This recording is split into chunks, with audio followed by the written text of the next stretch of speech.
Fleet Commander Torvax stood at the center of his command deck and watched the stars pass by on the viewing screen.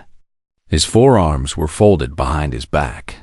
His silver scales caught the soft blue light of the control panels around him. He had commanded the Valari Dominion's fleets for 200 years, and in all that time, he had never lost a battle. Today would be no different. At least, that was what he believed. Behind his flagship, the Eternal Light, 200 warships followed in perfect formation. They were beautiful vessels, built from crystal and living metal that glowed with captured starlight. Each ship was a work of art. Each ship was also a weapon of terrible power. Together, they formed the largest fleet the Dominion had sent anywhere in 3,000 years. Their target was a small, unremarkable system at the edge of the galaxy. The locals called it Sol. The Dominion called it the human problem. "Commander," said Advisor Keth, stepping up beside Torvax. Keth was old, even by Valari standards. His scales had faded to dull gray, and his eyes were clouded with age. But his mind was still sharp. "We will reach the human border in 6 hours." "Good," Torvax replied. "Have the fleet maintain formation. I want us to look impressive when we arrive." Keth made a sound that might have been a laugh. "Impressive? Commander, we could send 10 ships and still crush these creatures. Why did the Council send 200? "Politics," Torvax said. "The Council wants to send a message. Not just to the humans, but to everyone else who might be watching. The Dominion does not tolerate independence. The Dominion does not negotiate with lesser species. The Dominion simply arrives and the lesser species submit." This was how it had always been.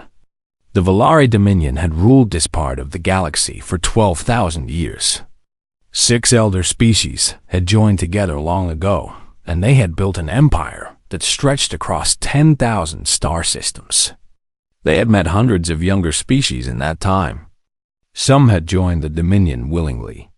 Others had needed convincing. None had ever successfully resisted. The humans would be no different. Torvax had read the intelligence reports. The humans were a young species, barely 300 years into space travel. They had only colonized a handful of worlds. Their technology was primitive compared to the Dominion's. Their ships were described as crude metal boxes with chemical engines. One report had called human engineering impressive for their age, but ultimately insignificant. The only unusual thing about humans was their attitude. Unlike most young species, they had not immediately sought to join the Dominion when they learned of its existence. Instead, they had politely declined all offers of protection and guidance. They had established their own borders and asked the Dominion to respect them. They had said no. The Council had found this amusing at first, then annoying. Now, after 50 years of failed diplomacy, they had decided to end the discussion permanently. "Tell me again about their military," Torvax said. He had read the reports many times, but he enjoyed hearing about weak enemies. It made the coming victory feel more certain. Keth pulled up a display showing human vessel designs. They were exactly as ugly as the reports described. Blocky, angular, covered in what appeared to be armor plating and weapons. No grace, no beauty. Just metal and engines and guns. Their largest vessels are approximately 2 kilometers long, Keth said. They use nuclear fusion for power, which is quite primitive. Their weapons appear to be kinetic in nature. Projectiles, mostly. Some missile systems. Their shields are practically non-existent by our standards. And their fleet size? Unknown but estimated to be small. Perhaps 40 to 60 combat vessels total. They call their military the United Earth Navy. Keth made another laughing sound. They have given their ships names that are quite dramatic. Defiance, Unconquered. Remember, it seems they have a high opinion of themselves. Torvax smiled, showing rows of small, sharp teeth. Young species often do. They have not yet learned their place in the universe. We will teach them. The hours passed slowly. Torvax returned to his private chambers to rest. He ate a meal of imported delicacies from the Dominion's core worlds. He reviewed the surrender terms he would offer the humans. They were generous, he thought. The humans would become a subject species, of course. They would pay tribute and provide workers for Dominion projects. But they would be allowed to keep their culture and their languages. Many species had accepted worse terms. He was reviewing these documents when an alarm sounded throughout the ship. Torvax moved quickly back to the command deck. His officers were gathered around the sensor stations, speaking in rapid, confused voices. "Report," Torvax commanded. "Commander," said the senior sensor officer, "we have crossed into human-monitored space. We are detecting scanning signals from multiple sources. They know we are here. Of course they do. We wanted them to know. Have they sent any communications?" "Yes, Commander. One message, repeating on all frequencies. Play it." The speakers crackled, and then a voice filled the command deck. It spoke in the human language, which the ship's systems automatically translated. "Attention, unidentified fleet. You have entered United Earth Navy jurisdiction. State your intentions or withdraw immediately. This is your only warning." The voice was calm, flat. There was no fear in it, no desperation. It sounded almost bored. Torvax felt a small flicker of annoyance. "Ignore it. Continue our advance." "Commander," Keth said slowly, "perhaps we should respond. It would be polite to. We do not need to be polite. We are the Valari Dominion. We do not explain ourselves to lesser species." Torvax gestured sharply. "Maintain course and speed. The humans can watch us approach and think about what they want to say when we arrive." The fleet continued forward. An hour passed. Then another. The human scanning signals followed them constantly, tracking every ship.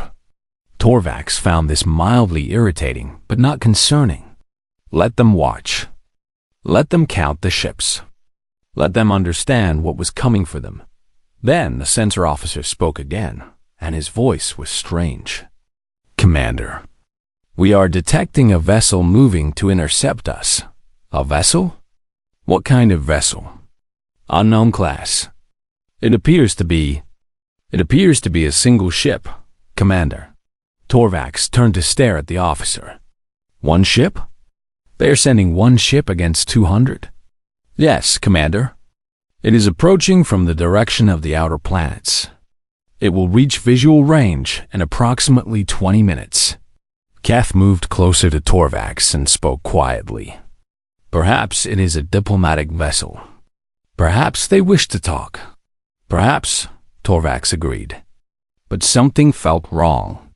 One ship. Just one. Either the humans were fools, or they knew something he did not. He watched the sensor display and waited. The single dot of light moved steadily closer. 20 minutes. 15. 10. Visual range in 60 seconds. The sensor officer announced. Torvax straightened his posture and folded his arms behind his back again. He was the commander of the greatest fleet the Dominion had fielded in 3,000 years. He was not afraid of one ship. "Put it on the main viewer," he ordered. "Let us see what the humans have sent to greet us." The screen flickered. The image changed. And Fleet Commander Torvax felt his confidence begin to crack. The thing on the screen did not look like a ship. It looked like a weapon someone had attached engines to. Torvax stared at it, and for a long moment he could not speak. Around him, his officers had gone silent. The only sounds on the command deck were the soft hums and beeps of the control systems. The human vessel was emerging from the shadow of a small, frozen world at the edge of their system. It moved slowly, deliberately, like a predator that knew it had been seen and did not care. As more of it came into view, The silence on the command deck grew heavier. It was black. Not painted black, but truly black, as if the hull absorbed light instead of reflecting it. There were no windows that Torvax could see. No decorations. No graceful curves or elegant lines. The ship was all angles and edges, sharp and brutal. Heavy armor plating covered every surface. Weapons bristled from its sides like spines on some deep-sea creature, and it was big. Far bigger than the intelligence reports had suggested. "Sensor officer," Torvax said. His voice came out quieter than he intended. "Give me the dimensions of that vessel." The officer's hands trembled slightly as he worked his console. "Commander, the vessel is approximately 7 kilometers in length. 2 kilometers wide. Mass readings are... I must be reading this wrong. What do the mass readings say?" "Commander, the mass readings suggest that ship has more armor than our entire fleet combined." Keth had moved to stand beside Torvax. The old advisor's face had lost its color. His gray scales looked almost white. "That is not possible," he whispered. "Why would anyone build something so what?" Torvax asked. Keth struggled to find the words. "So excessive. So brutal. What enemy could possibly require a response like that?" No one answered him. No one had an answer. The human ship continued its approach. More details became visible as it drew closer. Torvax could see massive gun turrets running along its spine. He counted 12 of them before he stopped counting. Each turret was larger than most Volari frigates. Along the sides of the ship, he could see row after row of smaller weapons. Hundreds of them. Maybe thousands. Near the front of the vessel, painted in white letters against the black hull, was a name and a number. When Thermopylae B-7. What does that name mean? Torvax asked. Thermopylae? One of his officers, a young female who specialized in alien cultures, spoke up hesitantly. "I looked it up in our database, Commander. Thermopylae was a battle in human history. A small force of human warriors fought against a much larger army. They all died, but they delayed the enemy long enough for their allies to prepare a defense. They named their ship after a defeat? They named their ship after a last stand, Commander. A moment when their people chose death over surrender." The command deck was silent again. Torvax did not know what to say to that. A new alert sounded from the sensor station. The officer there looked like he might be sick. "Commander, I am getting detailed scan results on the human vessel. You need to see this." Torvax walked over to the sensor station. The display showed a technical breakdown of the Thermopylae. Most of it made no sense to him, but the parts he understood were disturbing. The main guns, the sensor officer explained, appeared to be magnetic acceleration weapons. They fire solid metal projectiles at extreme velocities. Our best estimate is that they can accelerate a tungsten rod to approximately 12% of light speed. Torvax felt cold. "That would punch through any shield we have." "Yes, Commander. And those are just the primary weapons. The secondary batteries appear to be similar, but smaller. The ship also carries what we believe are missile systems. The radiation signatures suggest nuclear warheads, but the yields are unusually high." "How high?" The officer swallowed. "High enough to crack a small moon, Commander." Keth made a sound that was almost a whimper. Why would they build such a thing? What kind of enemy could possibly require weapons that powerful? The young culture specialist spoke again, and her voice was barely above a whisper. "Each other, advisor. The humans have been fighting each other for their entire history. These weapons were not designed for alien enemies. They were designed for human ones." This statement hung in the air. Torvax thought about what it meant. A species that had built weapons capable of destroying moons. A species that had pointed those weapons at itself. A species that had survived anyway. What kind of creatures were these humans? The communications panel beeped. An incoming message. "Commander," said the communications officer. "The human ship is hailing us. Put it through." The speakers crackled. A new voice filled the command deck. It was a woman's voice, speaking calmly and clearly. "This is Admiral Kira Vasquez of the United Earth Navy Dreadnought Thermopylae. You were warned to state your intentions or withdraw. You did neither. So I will state your intentions for you." There was a pause. When the voice continued, it was harder, colder. "You are here to threaten us, to intimidate us, to make us kneel. I understand. We have met your kind before. Not your species specifically, but your type. The strong who see the weak and reach for a leash." Another pause.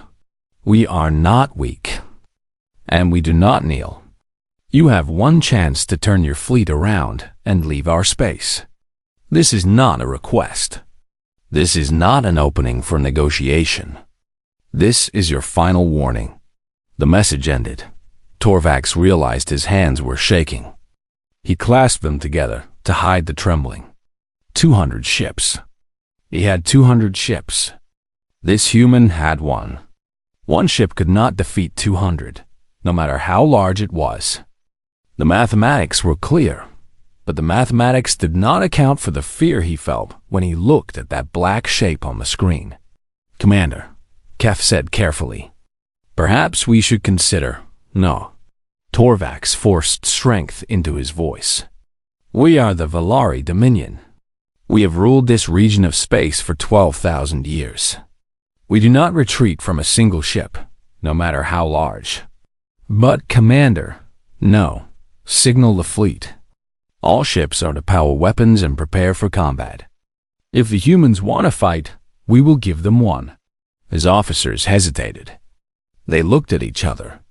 They looked at the screen, where the Thermopylae waited in the darkness like a patient predator dot. Then they followed their orders. 200. Valari warships powered up their weapons. Energy shields flickered to life. Targeting systems locked onto the human dreadnought dot, and then every alarm on every ship in the fleet went off at once. "Commander!" the sensor officer shouted. "The human ship? I'm reading massive power spikes across all weapon systems. They're targeting us." "All of us?" The officer's voice cracked. "All of us, Commander. Every ship in the fleet. Simultaneously. I don't understand how they're doing this, but they have targeting locks on all 200 of our vessels at the same time." Torvax stared at the screen. The Thermopylae had not moved. It simply floated there, weapons armed, waiting. It was not running. It was not calling for help. It was facing 200 enemy warships, and it was completely calm. And that, more than anything else, terrified him. "Commander," Keth said quietly, "what are your orders?" Before Torvax could answer, the sensor officer spoke again. His voice was hollow, empty. "Commander, I'm detecting new contacts. Long range. Coming from deeper in the human system. How many?" 36, Commander. 36 more human vessels. And their energy signatures. They're even bigger than this one. The Thermopylae had not been sent to fight them alone.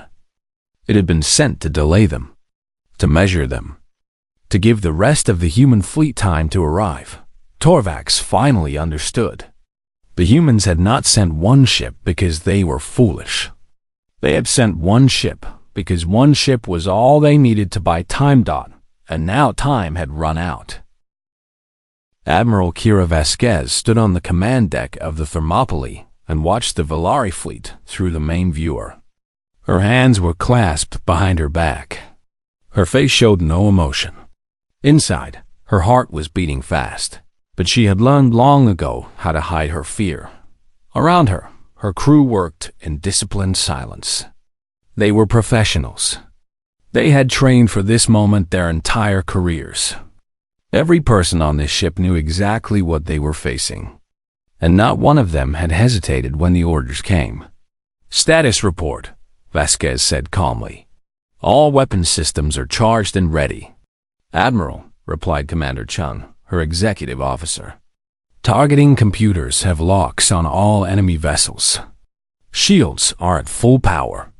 Damage control teams are standing by. And our friends? Chung checked his display. The rest of the fleet will arrive in approximately 18 minutes. Stalingrad is leading the formation, followed by Verdun, Gettysburg, and Kursk. The carriers Midway and Coral Sea are holding back with their strike groups ready to launch. Vasquez nodded slowly. 18 minutes. She had to keep the Volari occupied for 18 minutes. One dreadnought against 200 enemy ships. The odds were not good. But then again, humans had never been very good at calculating odds. They had a habit of fighting anyway. She thought about the history of her species. It was not a peaceful history. For thousands of years, humans had fought each other over land, over resources, over ideas, over nothing at all. They had invented increasingly terrible weapons. They had killed millions of their own kind. They had come close to destroying themselves more than once, and yet they had survived. They had crawled out of the mud and the blood and the fire, and they had reached for the stars. Not because they were peaceful, but because they refused to give up. Because something in the human spirit would not accept defeat. 80 years ago, humanity had discovered that they were not alone in the universe. The first signals from alien civilizations had caused panic at first. Then fear. Then, slowly, determination. The governments of Earth had come together in a way they never had before. Old enemies had become allies. Resources had been pooled. And humanity had begun to build. Not colony ships. Not exploration vessels. Those came later. First, they built warships. The leaders of Earth had looked at the galaxy and seen older, more powerful civilizations everywhere they looked. They had seen the Volari Dominion and understood immediately what it was, an empire built on conquest and control. And they had made a decision. If anyone ever came for humanity, they would be ready. The Thermopylae was the result of that decision. 7 kilometers of armor and weapons, designed with a single purpose, to kill other warships. It was ugly. It was brutal. It was the most powerful single vessel ever built by human hands, and it was not alone. Admiral, said the communications officer, the Volari flagship is hailing us again. Put it through. The alien commander's face appeared on a secondary screen. Vasquez studied him carefully. Forearms, silver scales, eyes that glowed faintly yellow. He looked confident, but she could see something else underneath that confidence. Something that looked like doubt. Human Admiral, the alien said. I am Fleet Commander Torvax of the Volari Dominion. I wish to understand something before this situation escalates further. Ask you a question. Torvax hesitated. When he spoke again, his voice was quieter. Why did your species build ships like this? My advisors tell me your civilization is only 3 centuries old in space. You should be building explorers, colony transports, research vessels. Instead, you build monsters, war machines that would frighten species 10 times your age. Why? Vasquez was silent for a moment. It was a fair question. She decided to give him a fair answer. Because we remember, she said. Our species has a long memory, Commander. We remember every time someone stronger came to take what was ours. We remember every war, every invasion, every genocide. We remember the feeling of being helpless while others decided our fate. She paused, letting the words sink in. When we reached the stars and saw how big the universe was, we made a promise to ourselves. Never again would we be helpless. Never again would we depend on the kindness of strangers to survive. So we built ships that could fight anything. We built weapons that could destroy anything. And we trained ourselves to use them without hesitation. Torvax stared at her through the screen. You built all of this because you were afraid? No, Vasquez replied. We built all of this because we learned that fear is useful. Fear keeps you sharp. Fear keeps you prepared. We are not afraid of you, Commander. But we were afraid of what might happen if we were not ready when someone like you finally arrived. On the Valari flagship, Advisor Keth was listening to this conversation with growing horror. He had spent his long life studying warfare. He had read about hundreds of conflicts across thousands of years of Dominion history. But he had never encountered a species like this. Commander, Keth said quietly, pulling Torvax aside from the screen. We need to reconsider our approach. What are you talking about? This species is different. Can you not see it? They did not build these weapons to conquer others. They built them to defend themselves. Their entire military philosophy is based on one idea: survival at any cost. Keth's voice dropped even lower. Do you understand what that means? They are not fighting for territory or resources. They are fighting for existence. Species that fight for existence do not surrender. They do not retreat. They fight until they win or until they are completely destroyed. Torvax frowned. We have defeated determined enemies before. Not like this. Keth gestured at the sensor displays, which still showed the Thermopylae and its impossible weapons. Look at what they built, Commander. Look at the size of those guns. Look at the thickness of that armor. These humans have been preparing for a war against someone like us for nearly a century. They have imagined every possible scenario. They have built counters for every possible weapon. And they have done all of this while knowing nothing about us except that we exist. Keth grabbed Torvax's arm, something he had never done before in 200 years of service. They prepared for the worst enemy they could imagine. And then they prepared some more. That is not normal behavior, Commander. That is the behavior of a species that has been hurt before. Badly. Repeatedly. A species that has learned through bitter experience that the universe does not give second chances. Torvax pulled his arm free. But he did not dismiss Keth's words. He could not. Because everything the old advisor said made terrible sense.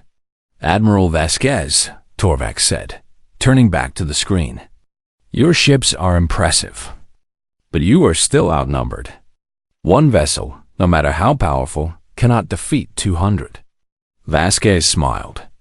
It was not a warm smile. It was the smile of someone who knew something he did not. You're right, she said. One vessel is not enough. That's why I didn't come alone. She gestured to someone off-screen. A moment later, the Valari sensor displays lit up with new contacts. 36 signatures approaching fast. Each one was larger than the Thermopylae. Each one bristled with weapons. Torvax watched them come, and he felt the last of his confidence crumble away. Commander, the sensor officer reported, his voice shaking. I'm reading the names of the approaching vessels. Stalingrad, Verdun, Iwo Jima, Gettysburg, Sum, Kursk. Keth had moved to a research terminal and was searching the human database. His face grew paler with each search. Commander, these names. They are all battles. Human battles. Some of the bloodiest conflicts in their history. Millions died in these places. Millions of their own kind. And they named their warships after them? Yes, Commander. They named their instruments of war after their greatest tragedies. Because they do not want to forget. They never want to forget what happens when they are not strong enough to protect themselves. The human fleet grew closer. Torvax counted the ships. 36 dreadnoughts. 8 carriers. Dozens of smaller vessels. And behind them, according to long-range sensors, even more ships were gathering near the human homeworld. This was not a patrol fleet. This was not a border guard. This was an entire military, assembled and ready for total war. and Torvax had walked right into it. "Admiral Vasquez," he said slowly, "it seems I have underestimated your species." "Yes," she replied simply, "you have." The human fleet arrived in perfect formation. They moved through the darkness of space like a pack of wolves closing in on prey. Their black hulls reflected nothing. Their weapons glowed with barely contained power. They made no threats. They issued no demands. They simply took their positions around the Volari Armada and waited. Torvax stood at the center of his command deck and watched them come. His officers had stopped pretending to work. They were all staring at the viewing screens, watching the impossible become real. The human dreadnoughts arranged themselves in a sphere around the Volari fleet. Each one was a mountain of metal and firepower. Each one had enough weapons to destroy a small planet. And there were 37 of them now, including the Thermopylae. Behind the dreadnoughts came the carriers. Massive vessels that carried hundreds of smaller attack craft. The carriers stayed back out of direct weapons range, but close enough to launch their fighters at a moment's notice. And behind the carriers came the support ships. Destroyers, cruisers, supply vessels, hospital ships. Everything a military needed to fight a long war far from home.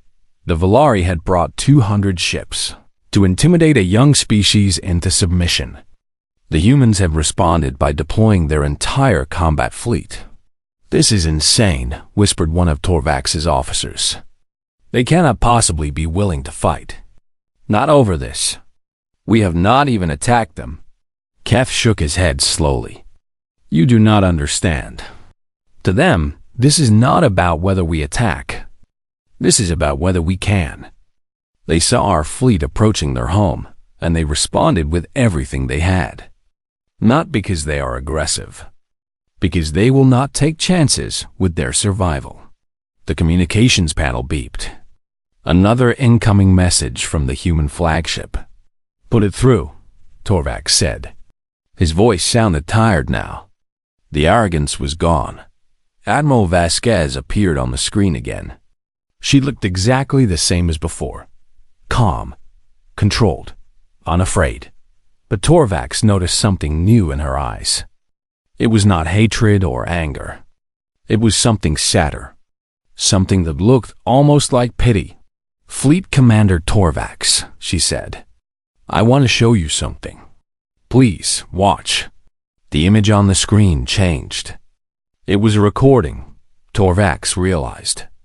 A historical document from the human archives. He saw a planet. Blue and green and white, covered in oceans and forests. Beautiful. It looked peaceful from space. Then the image zoomed in, and the peace disappeared. He saw cities burning. He saw armies clashing in fields of mud and blood. He saw weapons that made no sense to him, killing thousands in seconds. He saw bombs falling from the sky, turning entire neighborhoods into rubble. He saw children crying in the ruins. He saw soldiers dying in trenches. He saw things that made his stomach twist. "This is our history," Vasquez said, her voice narrating the images. "This is what we did to ourselves for 10,000 years. We fought over everything. We killed without mercy. We invented new ways to destroy each other every generation." The images kept coming. Wars, massacres, famines caused by conflict, refugees fleeing destroyed homes, mass graves, nuclear explosions. We nearly destroyed ourselves many times. We came so close to extinction that we could taste it. But we did not die. We learned. We adapted. We grew stronger. And we made a promise that we would never be that vulnerable again. The images stopped. Vasquez's face returned to the screen. "Commander, I am showing you this because I want you to understand something. We do not want war. We have seen too much of it. We have lost too many of our people to it. We know exactly how terrible it is because we have experienced it ourselves over and over again, for longer than your species has existed.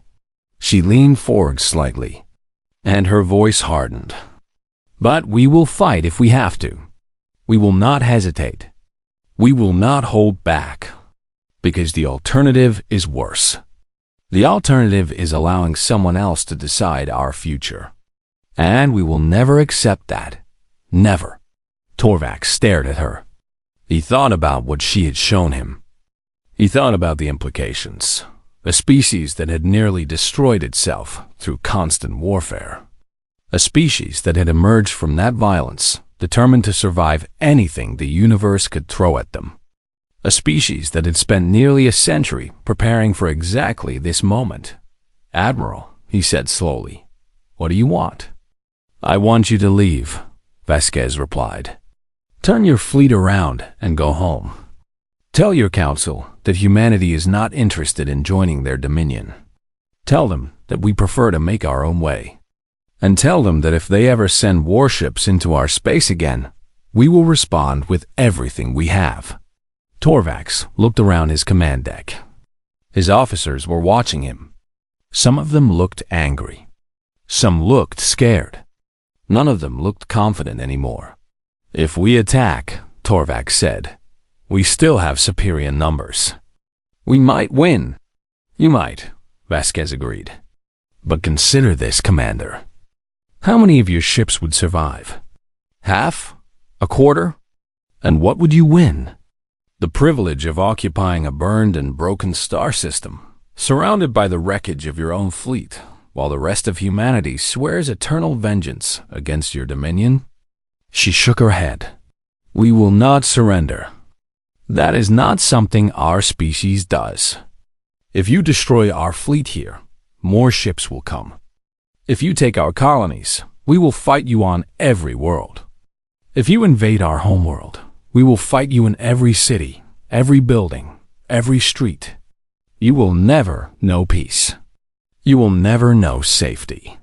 You will have created an enemy that will hate you for 1,000 generations." Torvax thought about his own history. The Valari had conquered many species. Most had surrendered quickly once they understood the power of the Dominion. The few that had resisted had been crushed. But they had all been young species, just beginning to explore space. None of them had been like this. None of them had been forged in the fire of their own endless wars. "Commander Torvax," Advisor Keth spoke up, "may I make an observation?" "Speak." The old advisor gestured at the viewing screen, where the human fleet waited in deadly silence.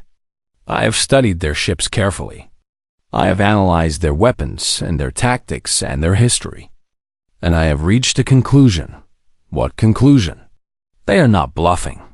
Keth's voice was heavy. "They are completely prepared to die here today. Every one of them. I can see it in the way they hold formation. I can hear it in the Admiral's voice. They have accepted the possibility of their own deaths, and they have decided that dying is preferable to surrender." Torvax felt cold. What kind of species thinks that way? One of his officers asked. "Survivors," Keth answered. "The ones who learned, through countless generations of horror, that there are things worse than death. The ones who would rather die on their feet than live on their knees." The command deck was silent. Outside, the human fleet waited. Patient, ready, unafraid. Torvax looked at Admiral Vasquez on the screen. She looked back at him with those strange, soft human eyes. "Commander," she said, "I am going to give you 1 hour to make your decision. Use the time wisely."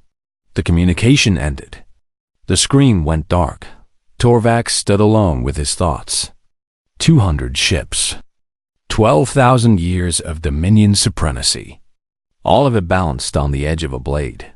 He thought about attacking. He thought about victory. He thought about the cost dot, and slowly, quietly, he began to understand that some victories were not worth winning. "Signal the fleet," he said finally. His voice was very quiet. "All ships are to power down their weapons and prepare to withdraw." His officers stared at him in shock. "Commander?" One of them asked. Are we retreating?"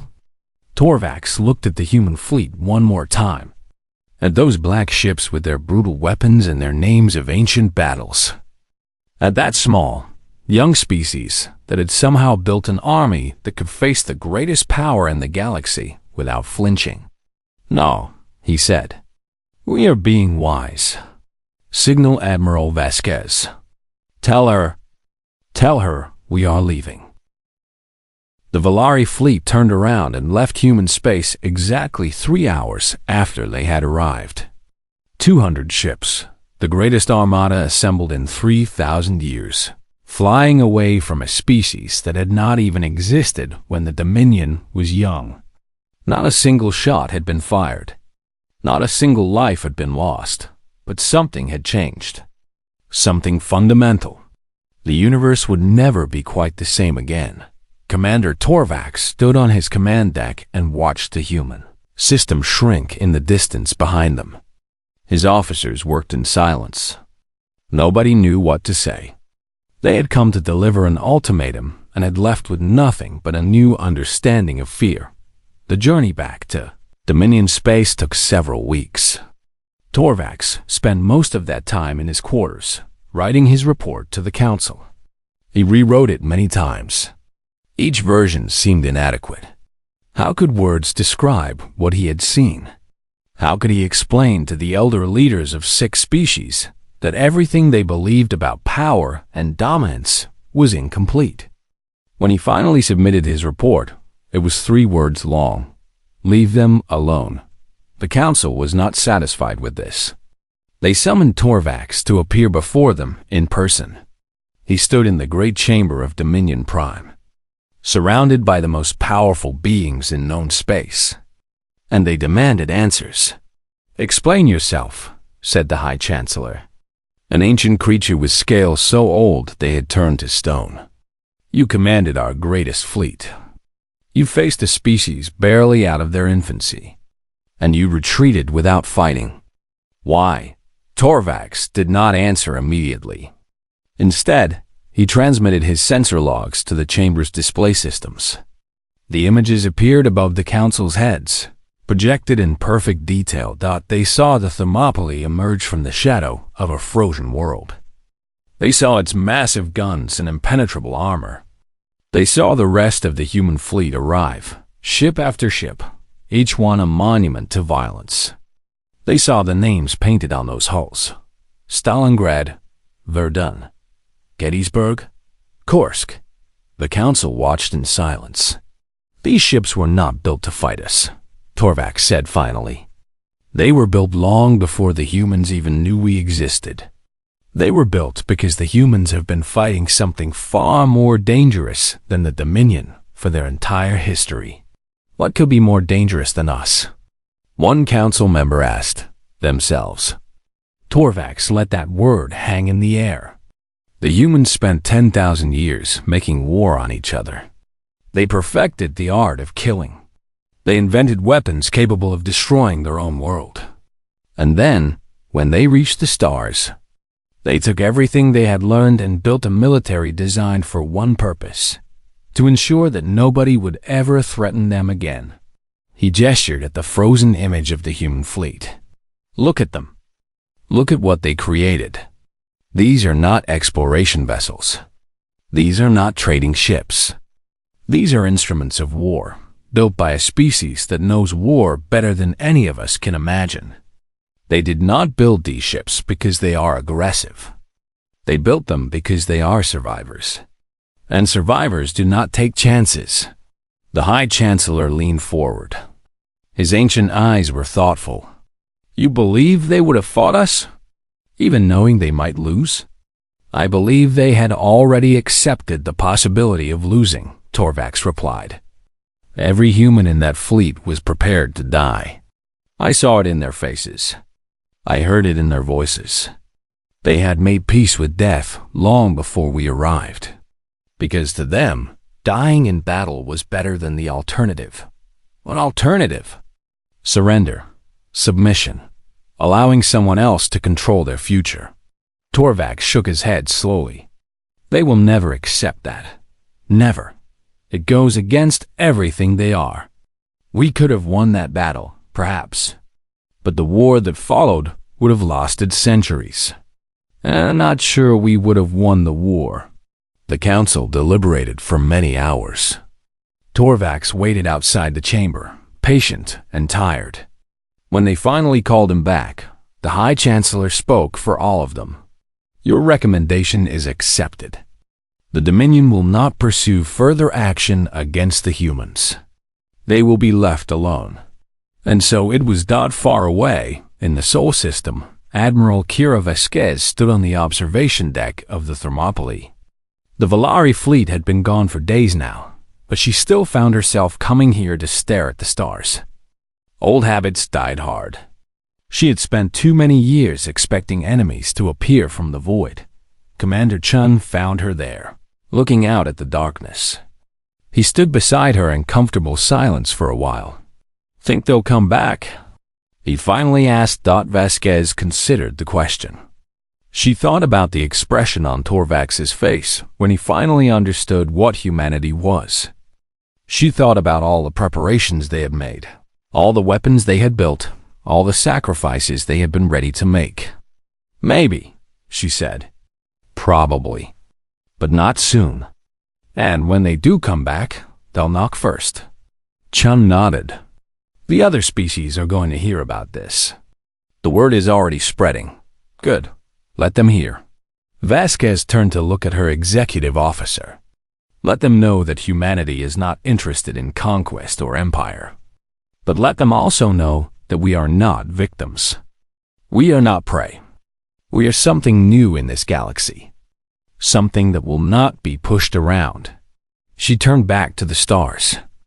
We didn't want this, Chun. We didn't ask to be forced in fire. But we were. And now the universe has to deal with us.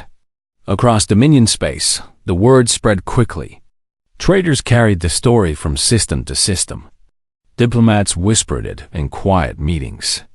Scientists analyzed the sensor data and wrote alarmed reports. Within months, every species in the known galaxy had heard about the young civilization that had stared down the Valari Dominion without blinking. In dozens of databases. New entries were created. They contained everything that was known about humanity, their history, their technology, their military capabilities. But the most important part of each entry was a warning, highlighted in urgent colors and translated into 100 different languages. Do not provoke. Do not threaten. Do not test. The humans remember everything. They have learned from every tragedy, every war, every mistake. They have built their entire civilization around one simple idea. Never again. They are not the strongest species in the galaxy. They are not the oldest or the wisest.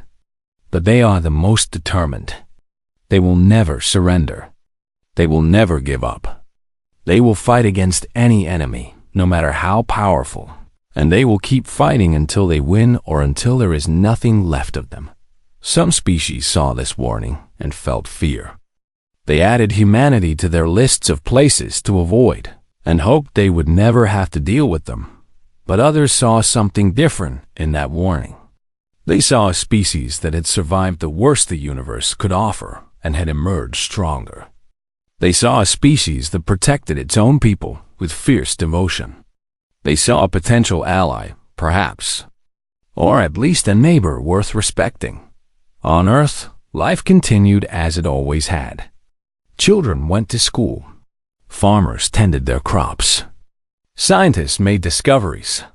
Artists created beauty. The threat had passed, at least for now, and humanity returned to the business of living. But in shipyards orbiting Mars and Jupiter and Saturn, the work never stopped. New vessels took shape day by day.